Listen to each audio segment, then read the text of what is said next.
नमस्कार मित्रों, आज इस वीडियो में हम बात करेंगे अगर वाहन का चालान कट जाता है तो कानूनी तरीके से उसको निरस्त कैसे करवाएं, यानी कैंसिल कराने का कानूनी तरीका क्या है।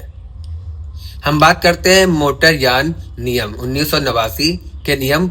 139 यानी रूल 139 के बारे में, जो कि वाहन चालक या कंडक्टर को 15 दिन का समय देता है कि वाहन से संबंधित वैध दस्तावेज संबंधित कार्यालय में प्रस्तुत करके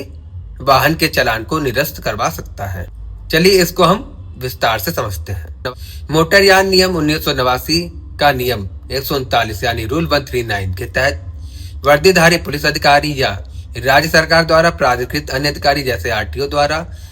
वाहन चालक से या कंडक्टर से वाहन से संबंधित दस्तावेज की मांग की जाती है, जैसे पंजीकरण प्रमाण पत्र, ड्राइविंग लाइसेंस, परमिट, फिटनेस, बीमा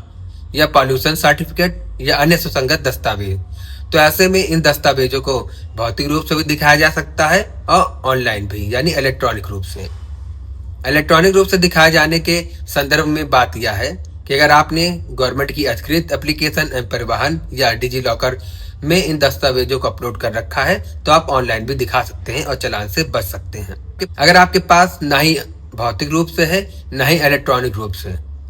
और वह दस्तावेज आपके घर में रखे हैं,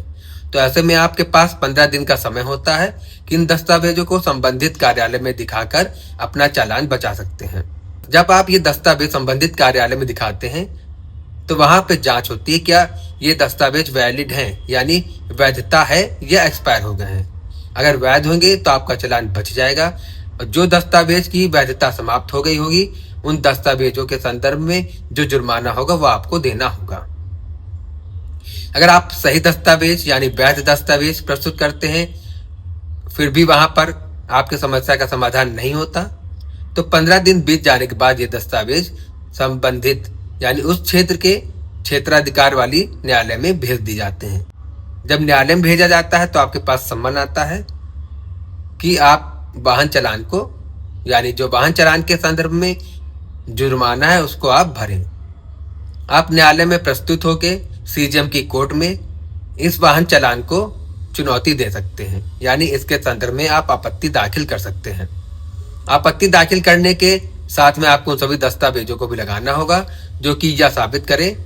कि आपके दस्तावेज वैध है, यानी जो दस्तावेज है उनकी वैधता के साथ में आपको एप्लीकेशन लिखनी होगी और सभी वैध दस्तावेज न्यायालय के समक्ष में हाजिर करने होंगे।